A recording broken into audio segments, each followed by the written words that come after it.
Hello students, my self Harilal Jangid, assistant professor zoology, government college Degana. आज का अपना टॉपिक है hormone mechanism and action. Hormones जैसे कि हम जानते हैं अंतःस्रावी ग्रंथियों से स्रावित होते हैं। इन्हें अंतःस्रावी ग्रंथियाँ सीधे ही रक्त में डाल देती हैं, जहाँ से ये दिए हुए द्रव्यों के द्वारा लक्ष्य मुख तक पहुँचाए जाते हैं। हार्मोन सबसे तात्पर्य है उत्तेजित करना, टू एक्साइट। इनको रासायनिक वाहकों के रूप में भी जाना जाता है, केमिकल मैसेंजर।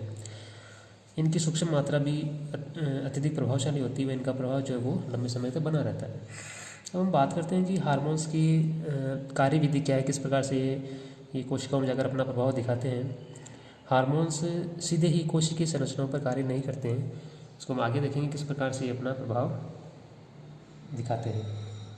उससे पहले हम बात करते हैं general principles of hormone action. इसमें 4 टाइप्स हैं। पहला है ट्रोफिक हार्मोन। इस प्रकार के हार्मोन अन्य अंतःस्रावी ग्रंथियों द्वारा हार्मोन स्रवण का नियमन करते हैं, जैसे SCTH है, TSH है, गोनाडोट्रोपिन हार्मोन्स हैं। ये हार्मोन्स दूसरी जो अन्य अंतःस्रावी ग्रंथि हैं उनके द्वारा जो हार्मोन सिक्रित होते हैं उन पर नियमन करते हैं।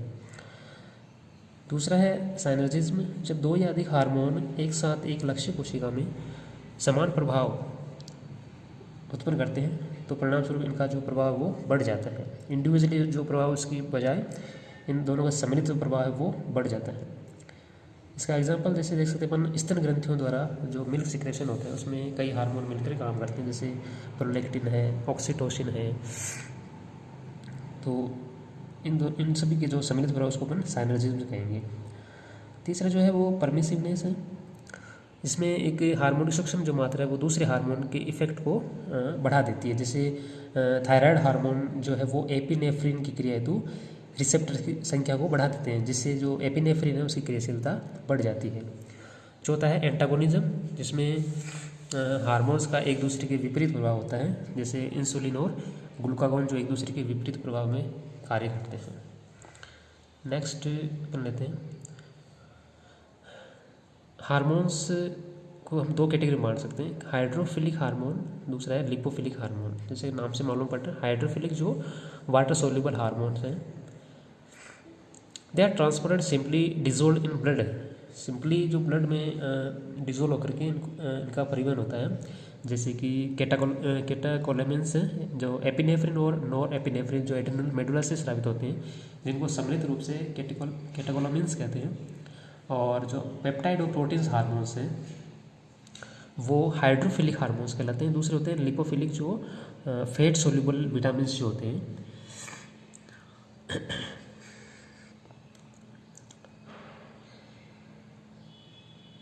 Next mode of hormone action. Hormone 2 तरीके से काम करते हैं। तो synthesis of new protein molecules, जब ये कोशिकाओं में जाते हैं, टारगेट सेल्स पे जाते हैं, अपना प्रभाव दिखाते हैं, तो या तो हो सकता है ये नए प्रोटीन्स का निर्माण करें, या हो सकता है ये दूसरा तरीका हो सकता है जो कोशिका झिल्ली है, प्लाज्मा झिल्ली, जो उसकी पारगम्यता को परिवर्तित कर देते हैं, चेंज कर देते हैं, तो उसकी द्वारा भी कोशिकाओं में चेंजेस आते हैं और ये अपना इफेक्ट दिखाते हैं। तो लिपिड सोल्यूबल जो हार्मोन है वो उनकी जो क्रियाविधि वो है मोबाइल रिसेप्टर हाइपोथेसिस, और जो वाटर सोल्यूबल हार्मोन्स हैं उनको हम कहेंगे सेकेंड मैसेंजर मैकेनिज्म। अब है टाइप्स ऑफ रिसेप्टर। जब ये हार्मोन्स टारगेट सेल्स पर जाते हैं तो वहाँ पर उनको रिसेप्टर्स मिलते हैं। रिसेप्टर्स की सहायता से अपना प्रभाव आगे दिखाएंगे। तो जो रिसेप्टर होते हैं वो 2 प्रकार के होते हैं, एक होता है इंटरनल, एक होते हैं एक्सटर्नल। इंटरनल जो रिसेप्टर्स होते हैं वो सेल के अंदर, प्लाज्मा झिल्ली के अंदर होंगे, जिनको अपन 2 भागों में बांट सकते हैं, न्यूक्लियर जो न्यूक्लियस में, और दूसरा साइटोप्लाज्मिक कोशिका द्रव्य में जो है रिसेप्टर। और एक्सटर्नल रिसेप्टर्स जो होते हैं वो सेल मेम्ब्रेन पर होते हैं। जो मेम्ब्रेन से रिसेप्टर्स हैं वो भी कई प्रकार के होते हैं, जैसे ion channel linked receptor, G protein couple receptor, enzyme linked receptor. और साइटोप्लाज्मिक रिसेप्टर्स हैं, receptors present in cell cytoplasm, जैसे कि स्टेरॉइड हार्मोन्स उसके रिसेप्टर्स साइटोप्लाज्म में होते हैं। Nuclear receptor, receptors present in nucleus and there is direct association with 1 और मोर chromosome से ये कनेक्टेड होते हैं। इसका एग्जांपल है थायराइड हार्मोन और विटामिन डी आदि जो हार्मोन है उनके रिसेप्टर्स होते हैं वो न्यूक्लियस में होते हैं। एक सिंपल व्यू है किस प्रकार से हार्मोन्स अपना कार्य, अपना प्रभाव या मैकेनिज्म उनकी किस प्रकार से होती है। एंडोक्राइन ग्लैंड से जब हार्मोन सीक्रेट हो रहे हैं तो एक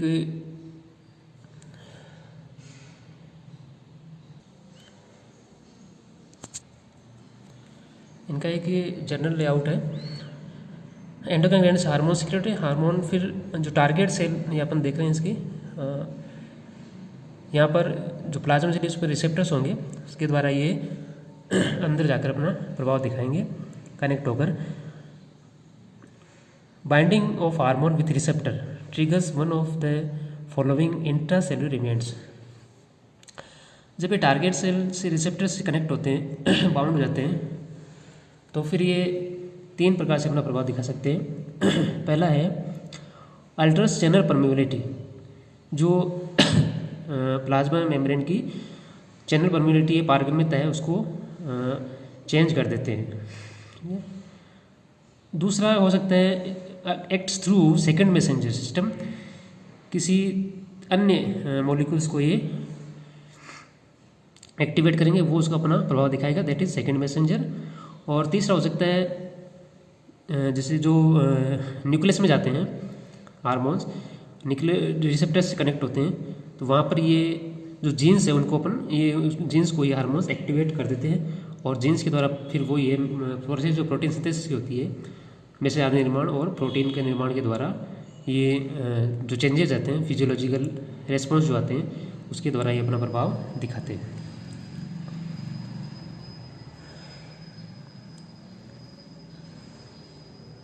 ये इसका लेआउट है। ये है स्टेरॉइड हार्मोन किस प्रकार से अपना प्रभाव दिखाते हैं, या हम कह सकते हैं कि जो न्यूक्लियर रिसेप्टर्स होते हैं वो किस प्रकार से अपना काम इस हार्मोन एक्शन में करते हैं। यहाँ पर अपन देख रहे हैं स्टेरॉइड हार्मोन्स जो हैं ब्लड में सीक्रेट किए गए। स्टेरॉइड हार्मोन्स जो है वो यहाँ पर अपने दिखाई दे रहा है साइटोप्लाज्मिक रिसेप्टर, जो कोशिका द्रव्य में रिसेप्टर है उसके साथ में ये बाउंड हो जाते हैं। Then the receptor hormone complex जो है वो बाइंड्स टू डीएनए। इस न्यूक्लियस के जो न्यूक्लियर पोर है उनके द्वारा ये डीएनए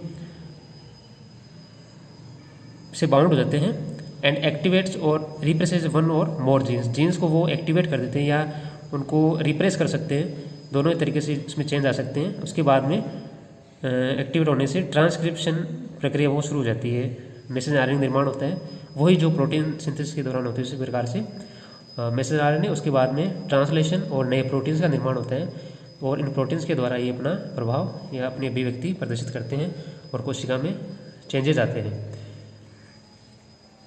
तो एक जनरल लेआउट है ये किस प्रकार से स्टेरॉइड हार्मोन से वो अपना कार्य करते हैं।